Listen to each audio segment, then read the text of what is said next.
Okay. ఆర్థిక పరిస్థితుల్లో వ్యవసాయము వాటికి సంబంధించిన టర్మ్స్ చెప్పుకున్నాం కదా. సరే, ఒక్కసారి ఆర్థిక వ్యవస్థల దగ్గర నుంచి వద్దాం. శాతవాహనుల కాలం నాటి ప్రధాన మొత్తము ఆర్థిక పరిస్థితి దేని మీద ఆధారపడింది? వ్యవసాయం మేడం. వ్యవసాయం మీద ఆధారపడడం జరిగింది. వ్యవసాయం చేసే వాళ్ళని ఏమని పిలుస్తారు? హాలికులు అని చెప్పి పిలుస్తారు. చిన్న రైతుల్ని హాలికులు అంటారు. అది పెద్ద రైతుల్ని సంసారులు లేకపోతే కేటపతులు అని చెప్పి పిలుస్తారు. రాజకంకేట అంటే రాజు యొక్క భూమి. రాజు యొక్క భూమి. అండ్ తర్వాత ఇక్కడ వీళ్ళకు రజ్జుగాహక అని చెప్పి ఒక ఆయన ఉన్నాడు. ఆయన ఎవరు? భూమిని సర్వే చేసే అధికారి. అండ్ వీళ్ళకి ప్రధాన ఆదాయం ఏంటి? వ్యవసాయం. ఆదాయం ఏ పన్ను? శిస్తు. వ్యవసాయం. అదే ఏ శిస్తు? భూమి శిస్తు. ఎంత కలెక్ట్ చేసేవాళ్ళు? 1/6 కలెక్ట్ చేసేవాళ్ళు. పంటలు పండే క్షేత్రాలను ఏమంటారు? శీత క్షేత్రాలు అంటారు. వాటి హెడ్ ని శీతాధ్యక్షుడు అని చెప్పి పిలుస్తారు.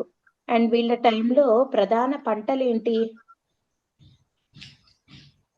జొన్న, వరి, కంది, జొన్న, నువ్వులు, రాగులు, చెరుకు, సజ్జలు, ఇవన్నీ వీళ్ళ టైంలో ప్రధాన పంటలని మనకి ఏ బుక్ ద్వారా తెలుస్తుంది? తర్వాత శాతవాహనుల కాలంలో శాలి, శ్యామక అనేవి ఏంటి? వరిలో రకాలు. దున్నడానికి ఎక్కువగా వేటిని ఉపయోగించేవాళ్ళు? ఎద్దులు, గాడిదలు. ప్రయాణ సాధనం ఏంటి వీళ్ళది? ఎద్దుల బండి. వాణిజ్య పంట ఏంటి వీళ్ళ టైంలో? కొబ్బరి. ఇప్పుడు వెరీ ఇంపార్టెంట్ టాపిక్ మనం డిస్కస్ చేసింది. భూమి శిస్తు ఎన్ని రకాలుగా ఉండింది? 4 రకాలు. 4. ఏంటవి? ధేయ, మేయ, భోగ, భాగ. దీంట్లో ధేయాకి మేయాకి ఉండే డిఫరెన్స్ ఏంటి? ధేయ అంటే ఏ రూపంలో చెల్లిస్తారు పన్నును? శిస్తుని ధాన్య రూపంలో గాని చెల్లిస్తారు. ధనం రూపం. ధేయాలో పర్టికులర్ గా ధనం. ధేయ అంటే ధన రూపంలో చెల్లించేది. ధా అట్లా గుర్తుపెట్టుకోండి. ధేయ ధన రూపంలో చెల్లించేది. మేయ ధాన్య రూపంలో చెల్లించేది. సో ధేయాన్ని కలెక్ట్ చేసే అతన్ని ఏమంటారు?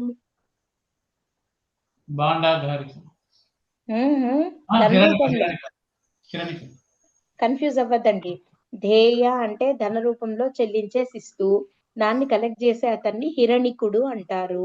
మేయ అంటే ధాన్య రూపంలో చెల్లించే శిస్తు. దాన్ని కలెక్ట్ చేసే అతన్ని భాండాగారికుడు అని అంటారు. మరి భోగ, భాగాకి డిఫరెన్స్ ఏంటి?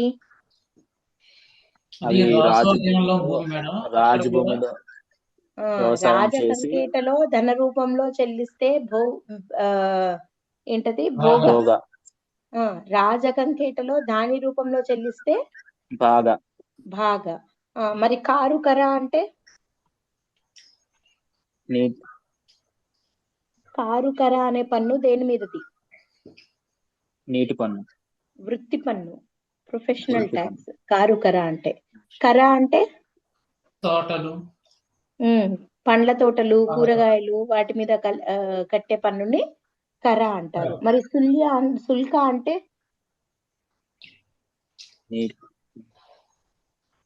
నీటి పారుదల, ఇరిగేషన్ ట్యాక్స్ కదా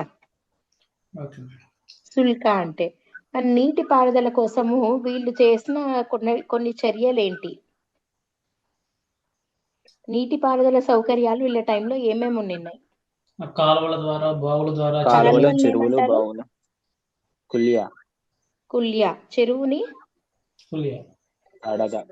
తడగ. బావిని ఉపాధి కాదు, ఉపాద. కుల్య అంటే కాలువ, తడగ అంటే చెరువు, ఉపాద అంటే బావి. మరి బావి నుండి నీరు తోడడాన్ని ఏమంటారు? తోడడానికి ఉపయోగించేదాన్ని రహతగడియ. రహత గడియ అంటారు. నీటిపారుదల సౌకర్యాలన్నింటినీ చూసుకోవడానికి ఒక అధికారి ఉండేవాడు. అతని పేరేంటి?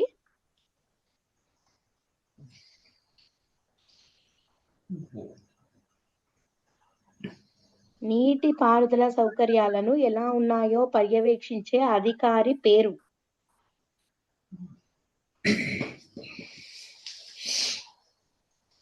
పానీయ గహరిక. ఏమంటారు? పానీయ గహరిక. పానీయ గహరిక అని చెప్పి గహరిక. పిలుస్తారు. ఓకే, సో ఇక్కడి వరకు మనం ఇవి కూడా చెప్పుకున్నాం కదా. ఉదక యంత్రికలు. ఉదక యంత్రికలు అనే వాళ్ళు ఏం తయారు చేసేవాళ్ళు? ఉదక యంత్రం అనేది తయారు చేశారు. ఇది దున్నడానికి ఉపయోగించేది. ఘటి యంత్రం అనేది నీటిని పైకి లాగడానికి ఉపయోగించేది. గరిక యంత్రం అనేది పత్తి విత్తనాలు వేరు చేసే. పత్తి, దాంట్లో కాటన్ బాల్ ఉంటది కదా, దాంట్లో నుండి ఆ సీడ్, ఆ పత్తి విత్తనాన్ని తీసేసి ముడి పత్తి నుండి పత్తిని వేరు చేసేది అనమాట. దాని పేరేంటి? గరిక యంత్రం. గరిక యంత్రం. ఇప్పుడు ఎకానమీలో నెక్స్ట్ ఇంపార్టెంట్ పాయింట్ ఏంటి అని అంటే, ఇక్కడ శ్రేణి విధానం అనేది ఉంది. ఏం విధానం ఉంది? శ్రేణి విధానం. అసలు ఈ శ్రేణి విధానం అంటే ఏంటి? శ్రేణులు అంటే ఏంటి? ఎన్ని రకాల శ్రేణులు ఉన్నాయి అనేది ఇంపార్టెంట్ పాయింట్ అన్నమాట. అంటే ఇక్కడ అసలు ఫస్ట్ ఆఫ్ ఆల్ శ్రేణి అంటే ఏంటనేది తెలియాలి కదా. ఇక్కడ మనము రకరకాల వృత్తులను చూసామా వీళ్ళ టైంలో? దాదాపు 23 రకాల వృత్తులను చూసాం కదా. శాతవాహన కాలంలో ఒక్కొక్క వృత్తిని అనుసరించే వాళ్ళు ఒక్కొక్క శ్రేణిగా ఏర్పడ్డారు. అంటే ఒక వృత్తి చేసే వాళ్ళందరూ ఒక శ్రేణిగా ఏర్పడడం జరిగింది. శ్రేణి అంటే నథింగ్ బట్ ఒక గ్రూప్ లాగా, లేదంటే ఒక అసోసియేషన్ అంటామే మనము, సంఘం, అసోసియేషన్. అట్లా దానిని ఏమంటారు? శ్రేణి అంటారు. అంటే ఇప్పుడు సపోజ్ ఫర్ ఎగ్జాంపుల్ కుండలు తయారు చేసే వాళ్ళని ఏమంటారని చెప్పుకున్నాము? కుల్లరికులు అని చెప్పుకున్నాం కదా. గుర్తులేదా? మర్చిపోయారా? కుల్లరికులు అంటే కుమ్మరులు, కుండలు తయారు చేసేవాళ్ళు కదా. అర్థమవుతుందా మీకు నేను చెప్పేది?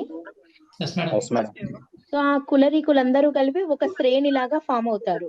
ఓకే, తర్వాత కొలికలు గుర్తున్నారా? కొలికలు ఎవరు చెప్పండి?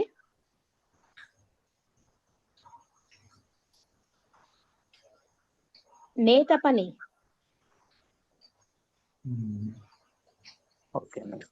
చేనేత వాళ్ళు కొలికలు అంటే గుర్తులేదా? రివిజన్ చేయట్లేదు కదా మీరు పాతవి. ఏపీ హిస్టరీలో ఏ రోజు ఆ రోజు మీరు రివిజన్ చేయకపోతే అసలు ఏమీ గుర్తుండవు. ఎందుకంటే ప్రతి ఒక్క డైనాసిటీలో ప్రతి ఒక్క వంశంది చెప్పుకునేటప్పుడు మళ్ళీ కొత్త వస్తూనే ఉంటాయి.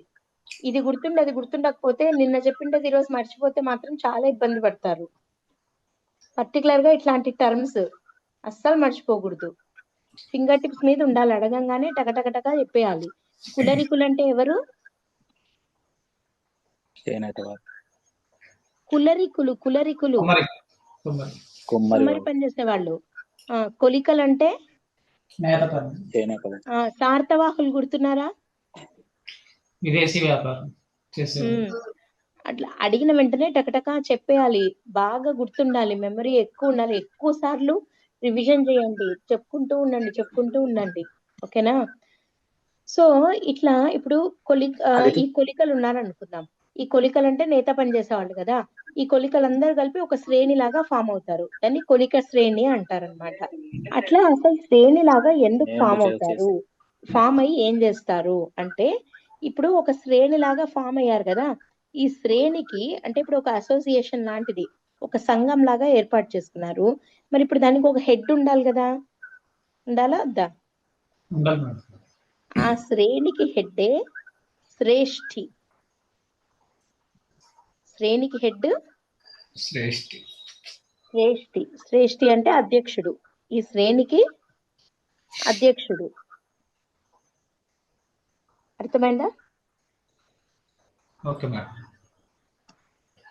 అండ్ మరి ఇప్పుడు ఈ శ్రేష్ఠి, ఈ శ్రేణి అంతా కలిపి ఏం చేస్తారు అనంటే, ప్రతి ఒక్క శ్రేణి ఆ శ్రేణికి సంబంధించిన కొన్ని నిబంధనలను రూపొందించుకునేది, కొన్ని నిబంధనలు పెట్టుకునేది.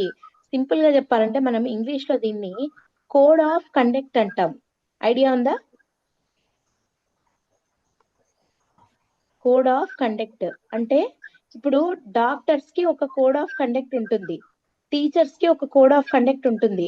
అంటే ప్రతి ఒక్క వృత్తిలో ఆ వృత్తిని తీసుకున్న వాళ్ళు ఎట్లాంటి నియమాలను పాటించాలి అని చెప్పి కొన్ని రూల్స్ పెట్టుకుంటారు కదా.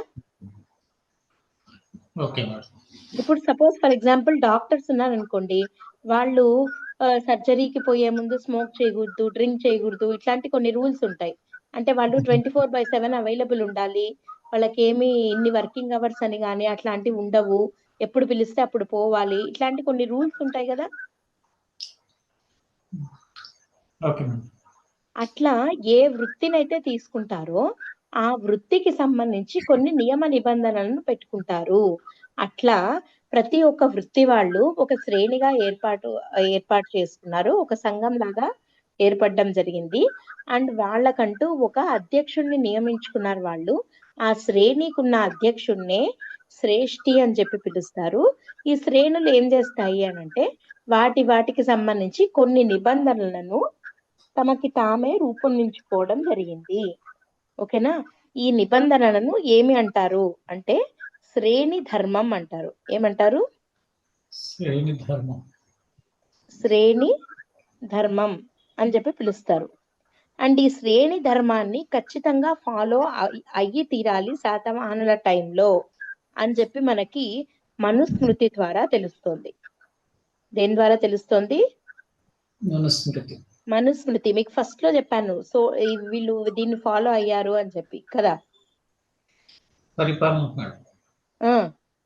మనుస్మృతి అనే గ్రంథాన్ని ఫాలో అయ్యారు అని. మనుస్మృతి ఏమని చెప్తుంది అనంటే ప్రతి ఒక్క వృత్తికి ఒక శ్రేణి ఉంటుంది, దానికి ఒక అధ్యక్షుడు ఉంటాడు శ్రేష్ఠి అని. ఈయన ఆ శ్రేణిలో ఉండే మిగతా వాళ్ళందరూ కలిసి కొన్ని నిబంధనలను పెట్టుకుంటారు, వాటినే శ్రేణి ధర్మం అని చెప్పి పిలుస్తారు. ఆ శ్రేణిలో ఉన్న ప్రతి ఒక్కరూ శ్రేణి ధర్మాన్ని ఖచ్చితంగా ఫాలో అయ్యి తీరాలి అని చెప్పి మనుస్మృతి చెప్తోంది. క్లియరా? అట్లా మొత్తము శాతవాహనుల కాలంలో 18 శ్రేణులు ఉన్నట్టు తెలుస్తోంది. ఎన్ని శ్రేణులు ఉన్నాయి? 18 శ్రేణులు ఉన్నాయి.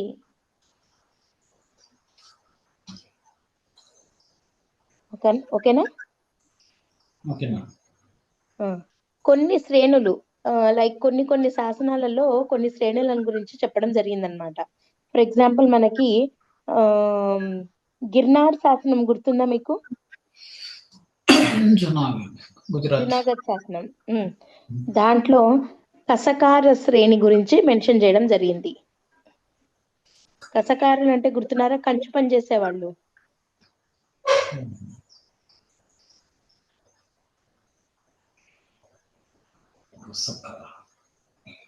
నెక్స్ట్ నాసిక్ శాసనం గుర్తుందా? బాలశ్రీది. దాంట్లో మీకు ఆహారాలలో గొప్ప ఆహారం ఏదని చెప్పాను? గోవర్ధన. నాసిక్ శాసనంలో ఏమనుంది అంటే గోవర్ధన ఆహారంలో ఒక ఫేమస్ అయిన శ్రేణి అంటే ఈ సిటీలో ఫేమస్, ఈ సిటీ దేనికి ఫేమస్ అని అంటే కొలిక శ్రేణికి ఫేమస్ అని చెప్పి మెన్షన్ చేయడం జరిగింది. ఏ శాసనంలో? నాసిక్ శాసనంలో కొలిక శ్రేణికి గోవర్ధన ఆహారం చాలా ఫేమస్ అని చెప్పి చెప్పారు. సింపుల్ గా చెప్పాలంటే ఇప్పుడు ఇది విన్నారా మీరు? ODOP విన్నారా? 1 district 1 product అని. ప్రతి ఒక్క జిల్లాకి ఒక ప్రోడక్ట్ ఫేమస్ గా ఉంటుంది. వినలేదా ఎప్పుడు? తెలియదు మేడం. ఓకే, సరే, ఇది వద్దులేండి అయితే. ఇది తెలిస్తే చెప్పిండొచ్చు. మనకి కొన్ని జిఐ ట్యాగ్ అని విన్నారా? గ్లోబల్ ఇండెక్స్ భౌగోళిక గుర్తింపు అని. విన్నాం మేడం. తిరుమల లడ్డూకి వచ్చింది. అంటే ఒక పర్టికులర్ ఏరియాలో ఒక దానికి ఏదైనా ఒకటి ఫేమస్ అయ్యింటే దానికి ఇస్తారు చూడండి భౌగోళిక గుర్తింపు. Yes madam. తెలుసు మేడం. అట్లా అంటే ఆ శాతవాహనుల కాలంలో కూడా ఒక్కొక్క ఏరియా ఒక్కొక్క దానికి ఫేమస్. అట్లా గోవర్ధన ఆహారం అనేది కొలిక శ్రేణికి అంటే చేనేత వాళ్లకు ఫేమస్ గా ఉండేది అని చెప్పి తెలుస్తోంది మనకి. ఓకే. అండ్ ఇంకొక ఇంపార్టెంట్ పాయింట్ ఏంటి అంటే ఈ శ్రేణులు అనేవి ఇప్పుడు ప్రెసెంట్ డే బ్యాంకుల లాగా కూడా పనిచేసేవి. శ్రేణులు ఎట్లా పనిచేసేవి? బ్యాంకుల్లాగా పనిచేసేవి. బ్యాంకుల్లాగా పనిచేయడము అంటే బ్యాంకులు ఏం చేస్తాయి? మెయిన్ బ్యాంకులు చేసే పనులు చెప్పండి రెండు. ఒకటి రుణాలు ఇవ్వటం, డబ్బులు దాచుకోవడం. ఒకటి డిపాజిట్లను తీసుకుంటాయి కదా, అంటే డబ్బులు ఆదా చేసుకోవచ్చు మనం దాంట్లో, అవునా? రెండోది రుణాలు ఇస్తాయి. ఇదేనా బ్యాంక్ చేసే పనులు రెండు మెయిన్వి? సో ఇక్కడ శ్రేణులు కూడా ఏం చేస్తాయి అనంటే ఎవరైనా వాటి దగ్గర డబ్బుల్ని దాచుకోవచ్చు. అండ్ ఇది అప్పులు కూడా ఇస్తాయి. సో అవి బ్యాంకుల లాగా కూడా వ్యవహరించేవి అని చెప్పి తెలుస్తుంది మనకి. క్లియరా? దీనికి గల సోర్స్ ఏంటి? ఇట్లా బ్యాంకులాగా వ్యవహరించేవి అని తెలియడానికి సోర్స్ ఏంటి అంటే మనకి జూనాగఢ్ శాసనంలోనే ఒక విషయం ఏమని తెలుస్తోంది అని అంటే, ఈ జూనాగఢ్ శాసనం రాసింది ఎవరు గుర్తున్నాడా? రుద్రదాముడు. దాంట్లో ఏమని తెలుస్తోంది మనకి అని అంటే బౌద్ధ మతానికి చెందిన ఒక వ్యక్తి, ఒక బౌద్ధ మతాన్ని ఫాలో అయ్యే ఒక వ్యక్తి. ఎవరు? బౌద్ధ మతాన్ని ఫాలో అయ్యే ఒక వ్యక్తి. ఆయనకు 2 చోట్ల భూములు ఉన్నాయన్నమాట. ఆ 2 చోట్ల ఉన్న భూముల నుండి వచ్చే ఆదాయం ఉంటుందే, ఆ ఆదాయాన్ని ఆయన ఒక శ్రేణిలో డిపాజిట్ చేసుకున్నాడు. ఇప్పుడు అట్లా డిపాజిట్ చేసిన దానికి మనము సేవింగ్స్ చేసుకుంటే బ్యాంక్ లో దాని మీద వడ్డీ ఇస్తుందా లేదా? బ్యాంకు ఇస్తుంది కదా. సో అట్లా బౌద్ధ మతాన్ని ఫాలో అయ్యే ఒక వ్యక్తి, అతని పేరు లేదు, ఆ వ్యక్తి తన 2 ఎకరాల భూమి, అదే 2 చోట్ల ఉన్న భూమి దగ్గర నుండి వచ్చే ఆదాయాన్ని ఒక శ్రేణి దగ్గర దాచుకుంటే ఆ శ్రేణి తను దాచుకున్న డబ్బుల మీద వడ్డీ ఇస్తుంది కదా. ఆ వడ్డీని చెట్లు నాటేదానికి ఉపయోగించాడు అని చెప్పి ఉందంట. ఆ వడ్డీని ఆయన దేనికి ఉపయోగించాడు? చెట్లు నాటడానికి ఉపయోగించాడు అని చెప్పి తెలుస్తోంది. అట్లా చాలా మంది ఈ దాన ధర్మాలు చేసే వాళ్ళు, అట్లాంటి వాళ్ళు ఈ శ్రేణులు అవి ఇచ్చే వడ్డీలతో కొంతమంది గుహలను నిర్మించారు, కొంతమంది జలాశయాలను కూడా దానం ఇవ్వడము, నిర్మించడము, ఇట్లాంటి కార్యక్రమాలను చేయడం జరిగిందంట. అర్థమైందా? Okay madam. సో ఇప్పుడు ఇక్కడ ఒక పాయింట్, ప్రీవియస్ క్వశ్చన్ ఏం అడిగారు అనంటే ఈ శ్రేణులు ఎంత శాతం వడ్డీ ఇచ్చేవి?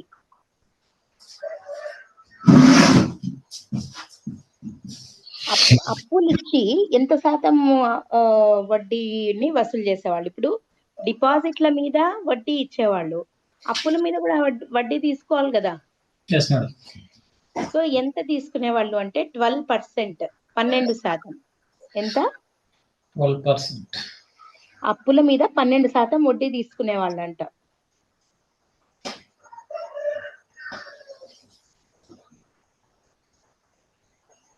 క్లియరా? Okay madam. ఒకసారి చెప్పండి, శ్రేణి వ్యవస్థ ఇప్పటి వరకు ఏమేం పాయింట్లు చెప్పుకున్నాం?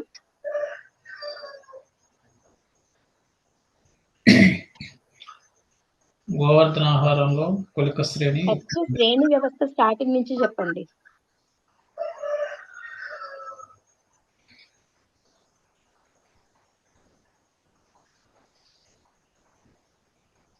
కొన్ని కులాలు కలిసి ఒక సమూహంలాగా ఏర్పడి అవి కొన్ని శ్రేణి. కులాలు కాదు, ప్రతి ఒక్క కులం, ప్రతి ఒక్క వృత్తికి ఒక శ్రేణి వ్యవస్థ ఉంటుంది. ఆ శ్రేణికి అధ్యక్షుడు ఎవరు? శ్రేష్ఠి. ఉం? శ్రేష్ఠి మేడం. శ్రేష్ఠి.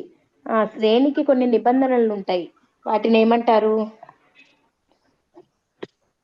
శ్రేణి ధర్మం. శ్రేణి ధర్మం అంటారు. ఆ శ్రేణి ధర్మాన్ని ఖచ్చితంగా పాటించాలని ఏ బుక్ చెప్పింది?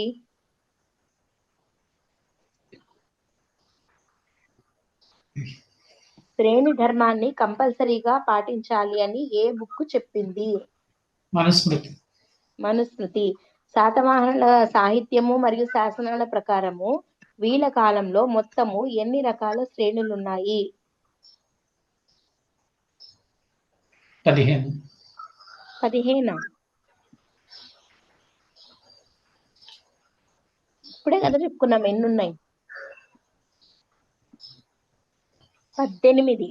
సారీ 18. ఓకే. 18 రకాల శ్రేణులు ఉన్నాయి అని చెప్పి తెలుస్తోంది. అండ్ వీటిల్లో గోవర్ధన ఆహారంలో ఉండే ఇంపార్టెంట్ శ్రేణి ఏంటి? కొలిక శ్రేణి. కొలిక శ్రేణి. సరే, ఈ శ్రేణులు వేటిగా పనిచేసేవి? బ్యాంకుల్లాగా. అంటే ఏం చేసేవి ఇవి? అప్పులు ఇచ్చేవి, సేవింగ్స్. డిపాజిట్లు తీసుకునేవి మరియు అప్పులు ఇచ్చేవి. డిపాజిట్లు తీసుకున్న వాటి మీద వడ్డీ కట్టేవి, అప్పులు ఇచ్చిన వాటి మీద వడ్డీని వసూలు చేసేవి కదా. అప్పులు ఇచ్చిన వాటి మీద ఎంత వడ్డీని వసూలు చేసేవి? 12%. 12% వడ్డీని వసూలు చేసేవి. ఇక్కడ ఒక ఇంపార్టెంట్ పాయింట్ మనం చెప్పుకోవాలి. మనకు తెలిసిన నాసిక్ శాసనం అంటే బాలాశ్రీది కదా. అదే నాసిక్ లోనే మనకి ఇంకొక శాసనం కూడా దొరికింది, వెరీ వెరీ వెరీ ఇంపార్టెంట్ ఇది. దీన్ని ఒక సెకండ్, నాసిక్ శిలాశాసనం అంటాం. ఇది ఇంకొకటి. ఉత్త నాసిక్ శాసనం అంటే గౌతమి బాలాశ్రీ. నాసిక్ శిలాశాసనం అంటే ఉషవదత్తుడు అనే ఆయన వేశాడు.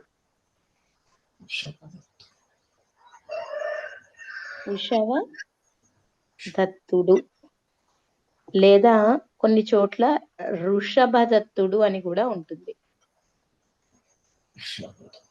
ఎవరేశారు? వృషభదత్తుడు లేదా ఉషవదత్తుడు. ఇతను ఎవరో కాదు, మన గౌతమిపుత్ర శాతకర్ణి చేతిలో చనిపోయిన రాజు ఎవరు చెప్పండి? నహపానుడు ఉన్నాడే, నహపానుడికి అల్లుడు. నహపానుడికి అల్లుడు అంటే గౌతమిపుత్ర శాతకర్ణి నహపానుడిని చంపిన తర్వాత ఆ రాజ్యాన్ని తన అల్లుడైన ఉషవదత్తుడికే ఇచ్చాడు, చూసుకోమని, సామంతుడిలాగా. ఆ ఉషవదత్తుడు ఒక నాసిక్ శిలాశాసనాన్ని వేయించడం జరిగింది. దీని ప్రకారం కూడా మనకు తెలుస్తుంది గోవర్ధన ఆహారంలో కొలిక శ్రేణి ఫేమస్ అని. ఓకే, ఎట్లా తెలుస్తుంది అంటే ఇక్కడ మీరు సింపుల్ గా గుర్తుపెట్టుకోవాల్సింది, గోవర్ధన ఆహారంలో కొలిక శ్రేణి అని అంటే ఏ శాసనం అంటే నాసిక్ శిలాశాసనం. వేయించినది ఎవరు అంటే వృషభదత్తుడు లేదా ఉషవదత్తుడు. మనకి ఏమని తెలుస్తుంది అని అంటే ఈ గోవర్ధన ఆహారంలో ఉన్న ఈ కొలిక శ్రేణి వాళ్ళు 2 డిపాజిట్లను తీసుకున్నారంట. ఎన్ని డిపాజిట్లు ఉన్నాయి వీళ్ళ దగ్గర? 2 డిపాజిట్లు. దీంట్లో ఒకదాని మీద నెలకు 1% వడ్డీ రేటు మీద 2000 కర్షాపణాలు. 2000 కర్షాపణాలు అంటే గుర్తున్నాయా ఏంటని? వెండి నాణాలు. అండ్ రెండో దాని మీద 1000 కర్షాపణాలు. 2 రకాల డిపాజిట్లు ఉన్నాయి. ఒక దాని మీద నెలకి 2000 కర్షాపణాలు, రెండో దాని మీద 1000 కర్షాపణాలు వచ్చేవంట. ఇంత వడ్డీ వచ్చేదంట. అంటే అంత డిపాజిట్లు ఉన్నాయన్నమాట వాళ్ళకి. ఓకే, సో వీటిల్లో ఈ 2000 కర్షాపణాలు ఉన్నాయే, వీటిని నాసిక్లో ఉన్న గుహలలో ఉన్న బౌద్ధ భిక్షువుల కోసము వర్షాకాలంలో వాళ్ళు ఎక్కడికి పోరు కదా బయటికి భిక్ష కోసం అట్లా. సో అట్లా ఎక్కడికి పోకుండా అక్కడే ఉన్న బౌద్ధ భిక్షువుల సంక్షేమం కోసం అని చెప్పి వర్షాకాలంలో వాళ్ళు ఎక్కడికి బయటికి వెళ్ళి భిక్ష కోసం తిరగరు కాబట్టి వాళ్ళకు కావాల్సిన ఫుడ్, ఇతరత్ర అవసరాలు అవన్నీ ఉంటాయే, వాళ్లకు వినియోగించాలి ఈ 2000 కర్షాపణాలు అని చెప్పి చెప్పడం జరిగిందనమాట. ఏ శాసనంలో? నాసిక్ శిలాశాసనంలో. అర్థమైందా? మళ్ళీ చెప్తున్నాను చూడండి. నాసిక్ శిలాశాసనము వేయించిండేది ఎవరంటే వృషభదత్తుడు లేదా ఋషభదత్తుడు. ఇతను క్షరాట వంశంలో ఉన్న శకరాజు అయిన నహపానుడిని గౌతమిపుత్ర శాతకర్ణి చంపేసిన తర్వాత ఆయన స్థానంలో ఈయన రాజుగా అపాయింట్ చేయబడ్డాడు. ఈ నహపానుడు నాసిక్ శిలాశాసనాన్ని వేయించాడు. ఈ శాసనంలో ఏమని ఉంది? గోవర్ధనాహారంలో కొలిక శ్రేణి చాలా ఫేమస్ అని అన్నాం కదా, బాగా పెద్ద శ్రేణి అది. అంటే చాలా మంది ఉన్నారు అక్కడ చేనేత పనిచేసే వాళ్ళు. సో ఈ గోవర్ధనాహారంలో ఉన్న కొలిక శ్రేణిలో 2 డిపాజిట్లు ఉన్నాయి. ఆ డిపాజిట్లలో ఒక దాని మీద వచ్చిన వడ్డీతో నెలకు 2000 కర్షాపణాలు, ఇంకో దాని మీద వచ్చిన వడ్డీతో 1000 కర్షాపణాలంత వడ్డీని ఈ కొలిక శ్రేణి చెల్లించేది. అయితే అట్లా వచ్చిన ఈ డబ్బులని వర్షాకాలంలో ఆ నాసిక్ గుహల్లో ఉన్నటువంటి బౌద్ధ భిక్షువులకు ఆహారము, వస్త్రాలు, ఇతరత్ర అవసరాలు వాటికి ఖర్చు పెట్టాలి అని చెప్పి ఏ శాసనంలో ఉంది? నాసిక్ శిలాశాసనంలో మెన్షన్ చేయడం జరిగింది. క్లియరా? సో మనకి సింపుల్ గా క్వశ్చన్ ఏమడుగుతారు? శ్రేణులు అంటే ఏంటి అంటే వర్తక సంఘాలు అని చెప్పి పెట్టాలి. ఏమని పెట్టాలి? వర్తక సంఘాలు. ఇప్పుడు కొన్ని శ్రేణులు చూద్దాం. ఇంపార్టెంట్ శ్రేణులు ఏమేమి ఉన్నాయి అని చూద్దాము. వీటిలో మీకు సగం తెలిసినవే.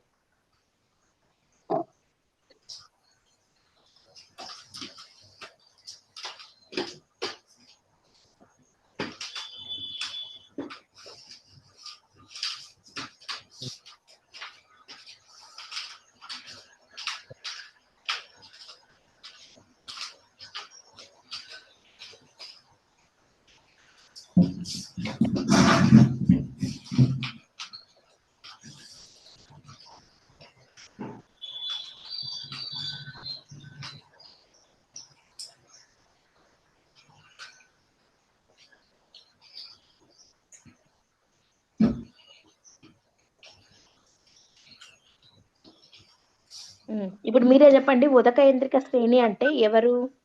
ఏ వర్తక సంఘం?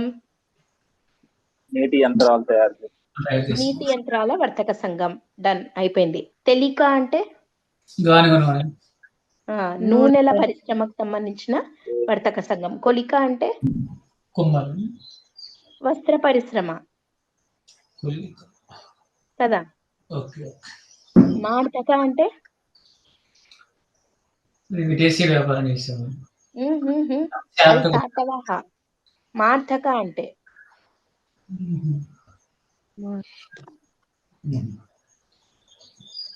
మార్తక గుర్తుండట్లేదా? సంగీత వాయిద్యాలు. ఏదన్నా చిన్న చిన్న గుడ్డి గుర్తులాగా పెట్టుకోండి. మార్తక అంటున్నాం. డోల్ మార్ అంటాం కదా, అట్లా సంగీత వాయిద్యాలు. తర్వాత గాంధిక, సుగంధ ద్రవ్యాలు. కులరిక ఇందాక కూడా చెప్పుకున్నాం. కులరిక అంటే కుమ్మరి.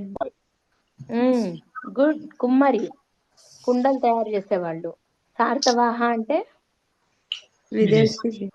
విదేశీ వ్యాపారస్తులు. వస్తువులు. మాలకార అంటే మాలలు కట్టి మాలలు తయారు చేస్తారు, పూల మాలలు తయారు పూలమాలను తయారు చేసేవాళ్ళు. అంతేనా? Yes madam. సో ఇవి ఇంపార్టెంట్ శ్రేణులు, 18 శ్రేణుల్లో ఇవి ఇంపార్టెంట్వి.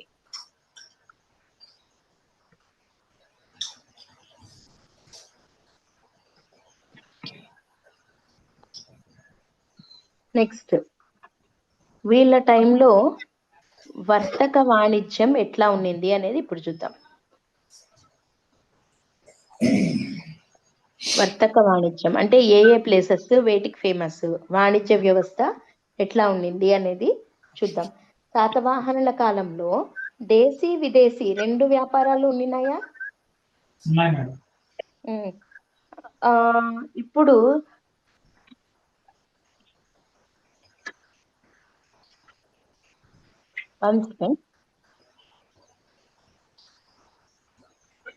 ఒక్క సెకండ్.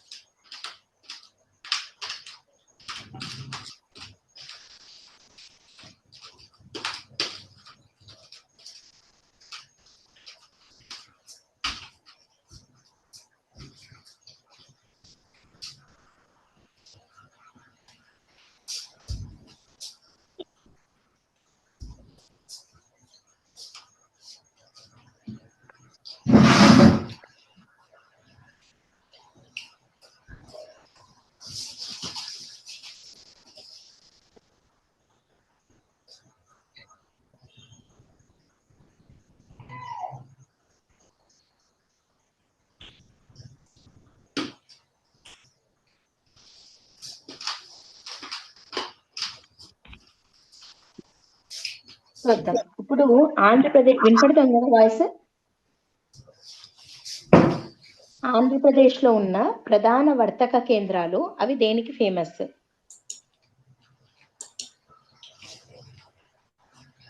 వాయిస్ వినపడుతుందా?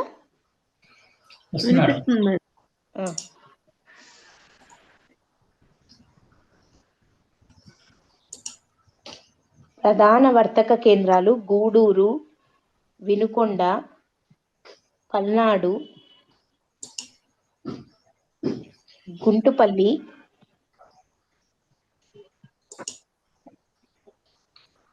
ప్రతిష్టానపురం. ప్రతిష్టానపురం ఏంటి? మహారాష్ట్ర. వీళ్ళ క్యాపిటల్ కదా. విదిశ. ఇవి ఇంపార్టెంట్. అర్థం కాలేదు, ఏమన్నారు?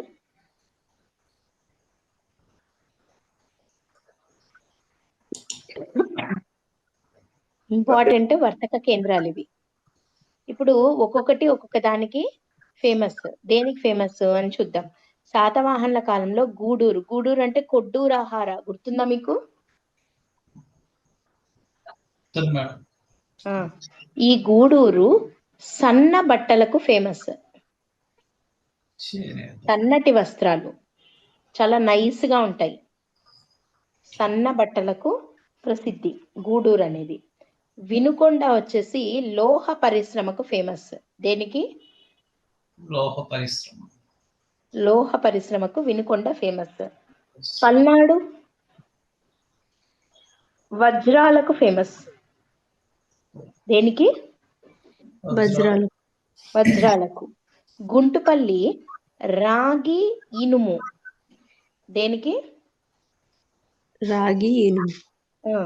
Copper iron. ప్రతిష్టానపురము తగర. తగర జౌళి.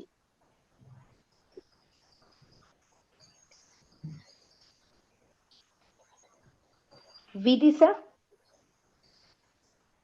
ఐవరీకి ఫేమస్. ఐవరీ అంటే దంతం.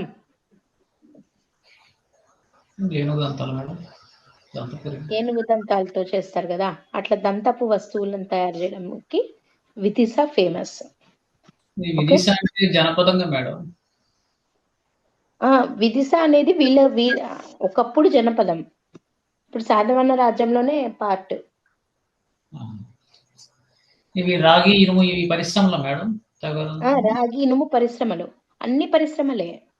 సన్న బట్టల పరిశ్రమ, లోహ పరిశ్రమ, వజ్ర పరిశ్రమ, రాగి ఇనుము పరిశ్రమ, తగర జౌళి పరిశ్రమ, ఐవరీ దంతపు జౌళి పరిశ్రమ. అంటే ఇప్పుడు జౌళి అంటే ఒక్క సెకండ్ చెప్తాను. జౌళి అంటే జూట్ ఉంటుంది కదా, జనపనార అంటామే, పీడిఎస్ జూట్ జూట్ అన్నమాట జౌళి అంటే. Okay, okay madam. సో ఇవి ఆంధ్రప్రదేశ్ లో శాతవాహనుల కాలంలో ఇంపార్టెంట్ అయిన వర్తక కేంద్రాలు. ఇవి చాలా ఇంపార్టెంట్. ఒకసారి చెప్పండి. గూడూరు, సన్నబడ్డం, వినుకొండ, లోహ పరిశ్రమ, పల్నాడు, వజ్ర పరిశ్రమ, గుంటుపల్లి, రాగి ఇనుము, శ్రీష్టానపురం, తగరం, జౌళి. విదిశాన్, దంతం. విదిశ దంతపు వస్తువులను తయారు చేయాలి. దంతపు వస్తువులు. బట్టలకు కూడా విదిశ, బట్టలకు కూడా ఫేమస్. గుంటుపల్లి ఎక్కడ మేడం ఇది? గుంటుపల్లి అంటే ఎక్కడ వస్తుందంటే గుంటుపల్లి ఎగ్జాక్ట్ గా ఒక సెకండ్. ఇక్కడ విజయవాడ దగ్గర కూడా ఒకటి ఉంది మేడం గుంటుపల్లి. గుంటుపల్లి అక్కడే కృష్ణా జిల్లా దగ్గరే వస్తుంది.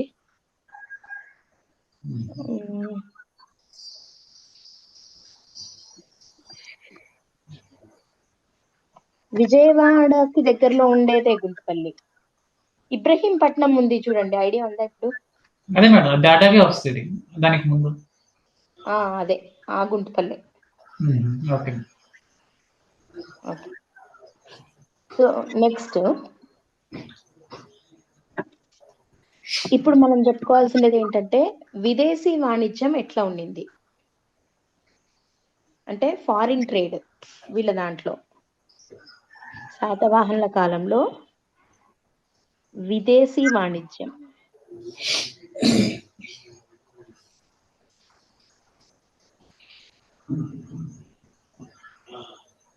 విదేశీ వాణిజ్యం ఎట్లా ఉన్నది? ఎవరితో ఎక్కువగా వీళ్ళు వ్యాపారం చేసేవాళ్ళు చెప్పండి?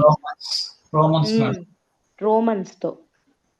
రోమన్ తో ఎక్కువగా వ్యాపారం జరిగేది. అండ్ ఆగ్నేయాసియా, ఆగ్నేయాసియా అంటే సౌత్ ఈస్ట్ ఏషియా. ఆగ్నేయాసియా, ఆగ్నేయాసియాతో మరియు రోమన్ తోటి ఎక్కువగా వీళ్ళకు వ్యాపార సంబంధాలు కలిగి ఉండేవాళ్ళు వీళ్ళు. అవునా? దీనికి సంబంధించి మనకు ప్రూఫ్స్ ఏంటి? యజ్ఞశ్రీ శాతకర్ణి కాయిన్స్, యజ్ఞశ్రీ శాతకర్ణి కాయిన్స్ ఉన్నాయి. ఇంకా అత్తిరాలలో రోమన్ బంగారు నాణాలు దొరికాయా? ఇంకా పెరిప్లస్ ఆఫ్ ఎరిత్రియన్ సీ అని ఒక బుక్ చెప్పుకున్నాం, గుర్తుందా? ఎర్ర సముద్రంపై నావికుని దినచర్య అని గుర్తుందా? ఆ బుక్ ఉంది కదా. సో ఈ పెరిప్లస్ ఆఫ్ ఎరిత్రియన్ సీ అనే గ్రంథంలో శాతవాహనుల రాజ్యంలో ఉండే ఓడరేవులను గురించి ఉన్నాయి అని చెప్పుకున్నాం, గుర్తుందా మీకు? ఆ ఓడరేవులతో పాటి వీళ్ళు చేసుకునే ఎగుమతులు దిగుమతులు ఏంటి అనే దాన్ని కూడా క్లియర్ గా చెప్పడం జరిగింది. అండ్ దాంతో పాటు టాల్మీ రాశాడు కదా, టాల్మీ జాగ్రఫీ అనే బుక్ రాశాడు కదా. ఫస్ట్ లోనే చెప్పుకున్నాం మనం వీటి గురించి. దాంట్లో కూడా రేవు పట్టణాలను గురించి మెన్షన్ చేయడం జరిగిందా? East west side madam. East ఏంటి వెస్ట్ ఏంటి అని విడివిడిగా చెప్పుకున్నాం కదా మనం. అండ్ ప్లీనీ కూడా ఒకటి రాశాడు, న్యాచురల్ హిస్టరీ అని, గుర్తుందా? మనం ఇవన్నీ ఆల్రెడీ చెప్పుకున్నవే. ప్లీనీ రాసిన న్యాచురల్ హిస్టరీ, టాల్మీ రాసిన geography, Periplus of Erythraean sea ఇది ఒక అజ్ఞాత రైటర్ రాసినది కదా. అది ఎవరు రాశాడో మనకు తెలియదు ఈ బుక్. సో ఇవి తర్వాత అత్తిరాలలో దొరికిన బంగారు నాణాలు, యజ్ఞశ్రీ నాణాల మీద ఉన్న ఓడ తెరచాప గుర్తులు, వీటన్నిటిని బట్టి మనకి ఏమని తెలుస్తుంది? శాతవాహనులు విదేశీ వాణిజ్యం మీద బాగా ఫోకస్ చేశారు అని తెలుస్తుంది. అవునా? Yes, ma'am. ఇప్పుడు శాతవాహనులు అంతర్జాతీయ వ్యాపారం చేసుకోవడానికి ఉపయోగించుకున్న ఓడరేవులు ఏంటి అనేది చూద్దాం. ఏ ఏ రేవులను ఉపయోగించుకున్నారు వాళ్ళు? మనం వీటిని 2 రకాలుగా డివైడ్ చేస్తాం కదా, తూర్పువి పశ్చిమవి అని. Yes, ma'am. సో ఫస్ట్ పశ్చిమ ఓడరేవులు ఏంటని చూద్దాం.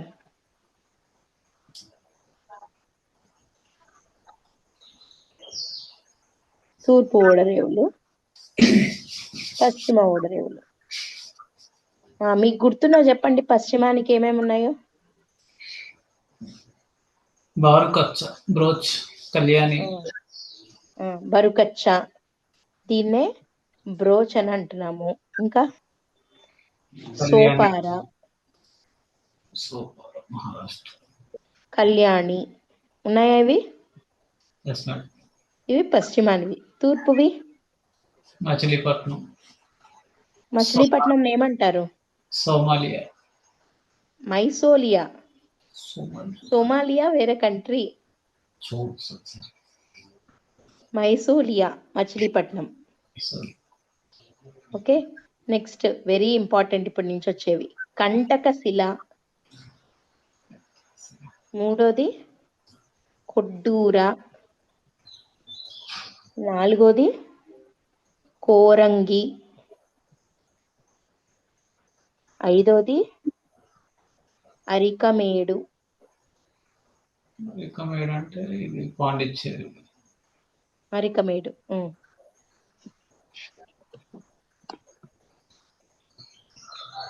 సో తూర్పు ఓడరేవులు, పశ్చిమ ఓడరేవులు, ఇట్లా 2 రకాలుగా మనము డివైడ్ చేసుకున్నాం కదా. Yes, ma'am. వీటిల్లో ఇప్పుడు బారుకచ్చ అంటే ఏంటి? Present brooch, Gujarat. ప్రెసెంట్ ఇప్పుడున్న బ్రోచ్ గుజరాత్ లో ఉంది ఇది కదా. అండ్ ఇక్కడ ఇంకొకటి ఉంది, దాని పేరు అల్లో సిగ్నేలు.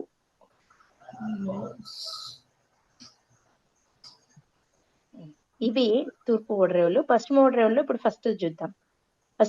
ఫస్ట్ దాని పేరేంటి? బరుకచ్చ. బరుకచ్చ అంటే ఏమంటున్నాం మనం ఇప్పుడు? బ్రోచ్ అని చెప్పి పిలుస్తున్నాం. ఈ బ్రోచ్ ఎక్కడుంది? ప్రస్తుతం గుజరాత్ లో ఉంది. ఈ బారుకచ్చ ముందు ఎవరి అధీనంలో ఉన్నింది అని అంటే, ఫస్ట్ పాయింట్, నహపానుడి కంట్రోల్లో ఉన్నింది. ఎవరి కంట్రోల్లో? నహపానుడు గుర్తున్నాడా? కర్దమాంక కాదు, క్షహరాట వంశం.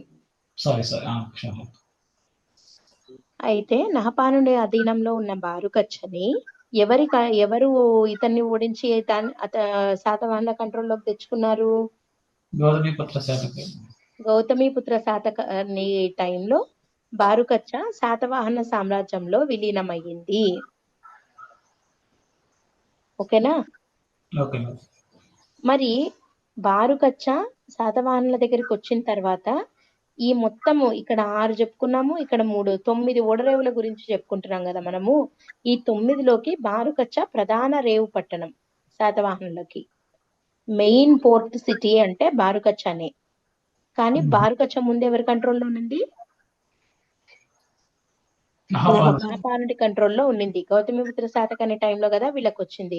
మరి బారుకచ్చ రాకముందు వీళ్ళ ప్రధాన ఓడరేవు ఏది ఉన్నింది? కళ్యాణి. ఏది? కళ్యాణి వీళ్ళ ప్రధాన ఓడరేవు ఫస్ట్. కానీ బారుకచ్చని ఎప్పుడైతే నహపానుడిని ఓడించి గౌతమిపుత్ర శాతకర్ణి తెచ్చుకున్నాడో అప్పటి నుంచి బారుకచ్చ వీళ్ళ ప్రధాన ఓడరేవు పట్టణం అయింది. ఓకేనా? ఈ సోపార అనేది మహారాష్ట్రలోనే ఉంది. కళ్యాణి అనేది కర్ణాటకలో ఉంది. ఓకే. అండ్ వీటిల్లో మైసోలియా అంటే మచిలీపట్నం. మచిలీపట్నం. ఇది ఏ జిల్లాలో ఉంది? కృష్ణా జిల్లా. మచిలీపట్నం అంటే ఒకప్పుడు కృష్ణా జిల్లా. కంటకశిల అంటే నథింగ్ బట్ కంటకశిల అంటే ఘంటసాల. ఘంటసాల గుర్తుందా? ఊరు ఐడియా ఉందా? ఇది కృష్ణా కృష్ణా జిల్లా. జిల్లాలో. కృష్ణా జిల్లాలోనే. ఘంటసాల పూర్వనామం కంటకశిల. ఈ కంటకశిల గురించి టాల్మీ చెప్పాడు. ఎవరు చెప్పారు? టాల్మీ జాగ్రఫీ బుక్ ఉందే, అందులో కంటకశిల అని చెప్పి పేర్కొన్నాడు. ఆ కంటకశిలనే ప్రస్తుతం ఘంటసాల. ఓకే. కొడ్డూర అంటే చెప్పండి ఏది? గూడూరు. గూడూరు దేనికి ఫేమస్? చందన వస్త్రాలు. నెక్స్ట్ కొరంగి ఐడియా ఉందా? ఈస్ట్ గోదావరి జిల్లా కాకినాడ దగ్గర కోరింగా అని వస్తుంది చూడండి, మడ అడవులు. కొరింగా మడ అడవులు తెలీదా? ఐడియా లేదా? మ్యాంగ్రూవ్స్.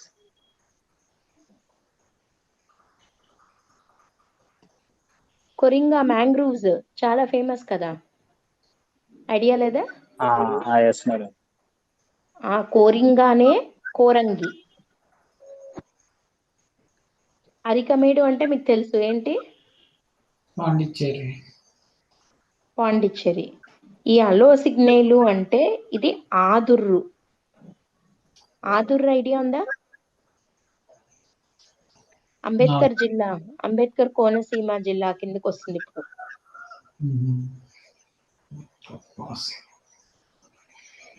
ఆదుర్రు.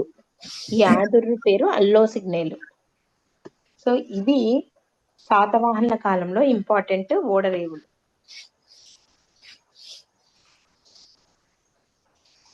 ఘంటసాలలో వాటర్ ఎక్కడ ఉంది మేడం? ఏది? ఘంటసాల ఓడరేవే, కానీ అక్కడ వాటర్ అంటే సముద్రానికి చాలా దూరంగా ఉండేదిగా మేడం ఘంటసాల. అయినా కూడా ఓడరేవు అంటే అట్లని కాదు, అది ఇప్పుడు ఘంటసాల కాదు మీరు చూడాల్సింది. ఒకప్పుడు అది ఎంత ఉండిందో మనకు తెలియదు కదా. ఇప్పుడున్న ఏరియాలో ఉండకపోవచ్చు. ఒకప్పుడు కంటకశిల అంటే చాలా పెద్దది ఉండిండొచ్చు కదా అంటున్నా. Okay madam. పశ్చిమ ఓడరేవులు, మొత్తం ఓడరేవులు అన్నిట్లోకి ఫేమస్ ఏది? మచిలీపట్నం. బారుకచ్చ. ప్రధాన ఓడరేవు పట్టణం ఏదని చెప్పుకున్నాము? బారుకచ్చ. తూర్పు ఓడరేవుల్లో ఫేమస్ ఏది? తూర్పు వాటిల్లో మచిలీపట్నం, అరికమేడు. తూర్పు వాటిల్లో ఏది?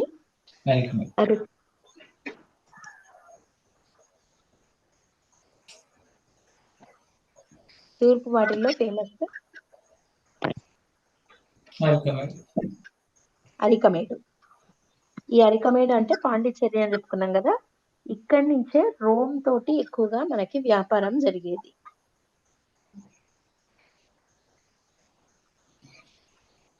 ఓకే.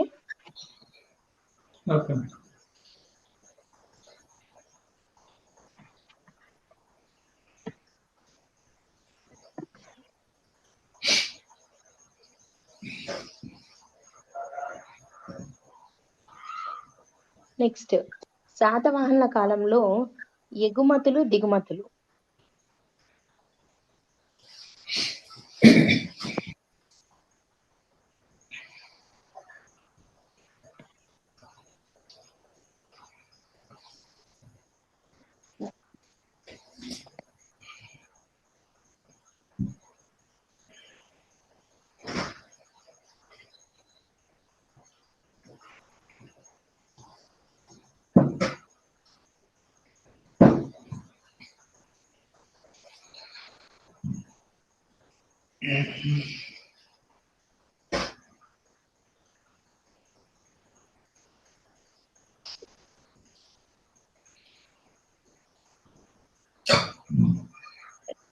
ఎగుమతులు మీకు తెలిసినా చెప్పండి.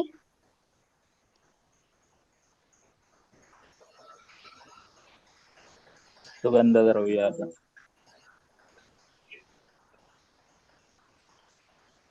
ఏముండేవి? సుగంధ ద్రవ్యాలు, ఓకే.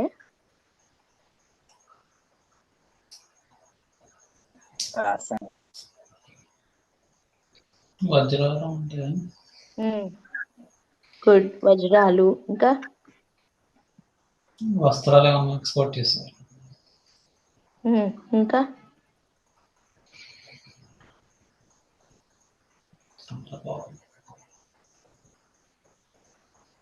పరిశ్రమలు ఉన్నాయి కాబట్టి బంగారం అవి ఏమన్నా ఎక్స్పోర్ట్ చేస్తారు.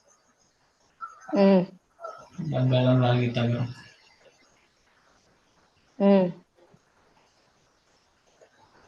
కొబ్బరి, కొబ్బరి మనం వాడుకునే వాళ్ళం అంతే, ఎగుమతుల్లో లేదు.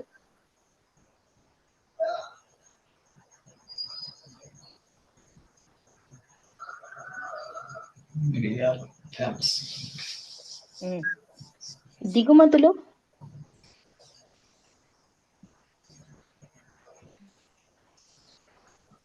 పగడాలు, సిల్కు, బంగారం,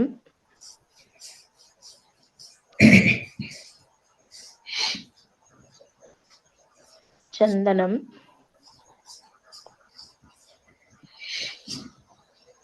మద్యం. ఒక్కసారి చూద్దాం ఎగుమతులు ఏమేమి ఉన్నాయి. ఫస్ట్ది సుగంధ ద్రవ్యాలు. సుగంధ ద్రవ్యాలు, దంత సామాగ్రి అంటే ఆల్రెడీ చెప్పుకున్నాం కదా, ఐవరీ. నెక్స్ట్ మల్ల సెల్లాలు. ఈ మల్ల సెల్లాలు అంటే ఏంటి? మల్ల సెల్లాలు అంటే పట్టు వస్త్రాలు. ఏంటి? పట్టు వస్త్రాలు మల్ల సెల్లాలు అంటే. ఈ అరికమేడు నుంచి ఎక్కువగా పోయేది మల్ల సెల్లాలే. అరికమేడు నుంచి ఎక్స్పోర్ట్స్ లలో జరిగే వాటిల్లో ఫేమస్వి మల్ల సెల్లాలు. మల్ల సెల్లాలు అనే వస్తువుల్ని అరికమేడు నుంచి రోమ్కి ఎక్కువగా ఎగుమతి చేసేవాళ్ళు అని చెప్పి మనకి ప్లీనీ చెప్తున్నాడు. ఎవరు చెప్తున్నారు? ప్లీనీ ది న్యాచురల్ హిస్టరీ రాశాడు కదా ప్లీనీ. ఆ ప్లీనీ ఏమని చెప్తున్నాడు అనంటే, అరికమేడు నుండి రోముకు ఎక్కువగా ఎగుమతి చేసేవి ఏంటి? మల్ల సెల్లాలు అనే వాటిని ఎక్కువగా ఎగుమతి చేసేవాళ్ళు. ఎంత ఎగుమతి చేసేవాళ్ళు అంటే, ఇప్పుడు ఒక షిప్ లో పోతుంది కదా, ఈ మల్ల సెల్లాలు పోతాయి కదా ఎగుమతికి చేస్తే, మళ్ళీ ఆ షిప్పులో రోమ్ దేశం నుండి బంగారము మొత్తం ఆ షిప్ నిండా రిటర్న్ వచ్చేదంట. అర్థమవుతుందా? అంటే ఒక షిప్ లో వాళ్ళు వస్త్రాలను తీసుకుపోయి వాటిని అమ్ముకొని అంత షిప్ నిండా ఏం తెచ్చుకునే వాళ్ళు? రిటర్న్ లో దానికి బంగారం తెచ్చుకునేవాళ్ళు. రోమ్ నగరంలో ఉండే బంగారం అంతా ఇండియాకి వెళ్ళిపోతోంది అని బాధపడినాడు అనమాట ప్లినీ. దేంట్లో? ఏ బుక్ లో? సో మల్ల సెల్లాలు అంటే పట్టు వస్త్రాలు. ఈ పట్టు వస్త్రాలను ఎక్కువగా ఎగుమతుల్లో ఏ ఏ కంట్రీకి ఎగుమతి చేసేవాళ్ళు? రోమ్కి. ఎక్కడి నుండి చేసేవాళ్ళు? అరికమేడు. సో మీకు గుర్తు రావాల్సిందే ఆర్డర్ ఏంటి అని అంటే, అరికమేడు అనగానే ఏం గుర్తు రావాలి? మల్ల సెల్లాలు. ఎక్కడికి? రోమ్కి. ఎవరు చెప్పారు? ప్లీనీ. ఎందులో చెప్పాడు? ఇట్లా ఒక ఆర్డర్ లో గుర్తుపెట్టేసుకోండి. అరికమేడు ఇది తూర్పు రేవు పట్టణం. మల్ల సెల్లాలను ఎగుమతులు చేసేవాళ్ళు. ఎక్కడికి? రోమ్కి అని ఎందులో చెప్పాడు? ఎవరు చెప్పారు? ప్లీనీ. ఎందులో చెప్పాడు? Natural history. సో ఇట్లా గుర్తుపెట్టుకోండి.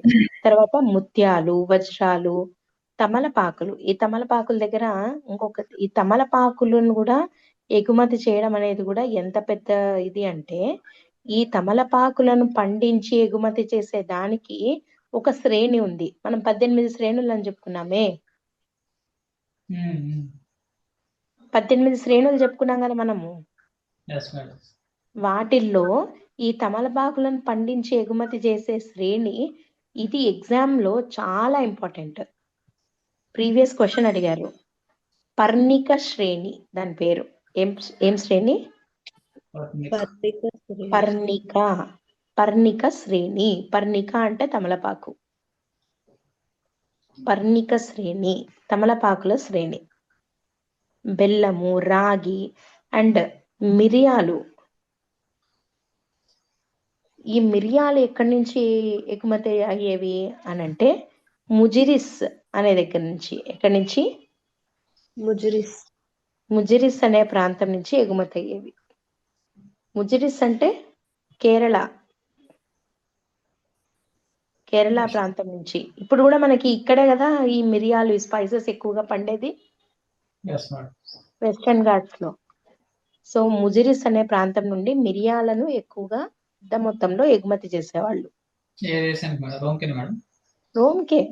రోమ్కి ఆగ్నేయాసియాకి.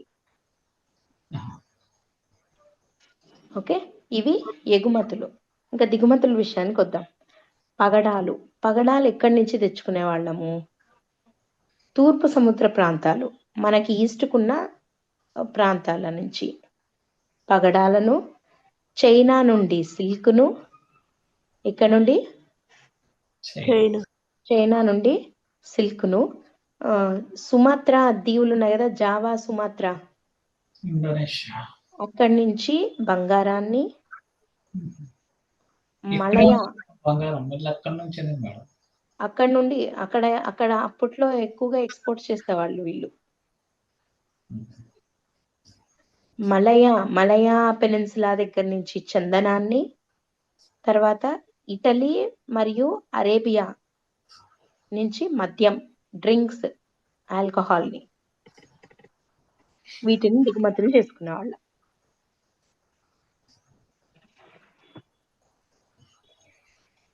ఓకే, అర్థమైందా? క్లియరా? ఏమైనా డౌట్స్ ఉన్నాయా? మళ్ళీ వీటిలోనే ఏ పోర్ట్ నుంచి అని మళ్ళీ అని అడిగే అవకాశాలు ఉన్నాయి మేడం? అర్థం కాలేదు. అంటే ఇప్పుడు సిల్క్ ఉంది కదా మేడం, ఇది ఏ పోర్ట్ నుంచి దిగుమతి చేసుకునే వాళ్ళు? అంత డెప్త్కి పోరు, అవసరం లేదు. యాక్చువల్గా ఎక్కడి నుండి అనేది కూడా అనవసరం, జస్ట్ మీకు గుడికే చెప్పాను అంతే. ఓకే,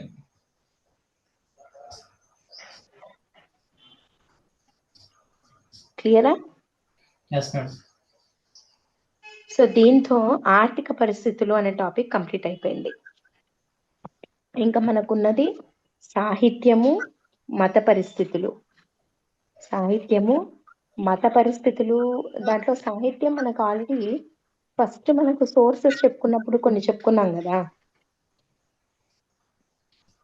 సోర్సెస్ లో కొన్ని బుక్స్ చెప్పుకున్నాం కదా మనం ఆల్రెడీ. స్వదేశీ సాహిత్యం, విదేశీ సాహిత్యం, అక్కడే కవర్ అయిపోయింది. కాబట్టి సాహిత్యంకి ఎక్కువ టైం పట్టదు మనకి. అన్నిటికన్నా ఇంపార్టెంట్ టాపిక్ ఏంటంటే మత పరిస్థితులు. కొంచెం పెద్దది. దీంట్లో బౌద్ధ మతము, దానికి సంబంధించిన బౌద్ధము, జైనము రెండింటి గురించి చెప్పుకోవాలి. సో ఎక్కువ టైం టేకింగ్ అంటే మత పరిస్థితులే. సో రేపు సాహిత్యము ఫినిష్ చేసేద్దాము, మత పరిస్థితులు మొదలు పెడదాము. కానీ ఎక్కువ టైం పడుతుంది దానికి. ఒక 2-3 క్లాసెస్ అన్నా పడుతుంది.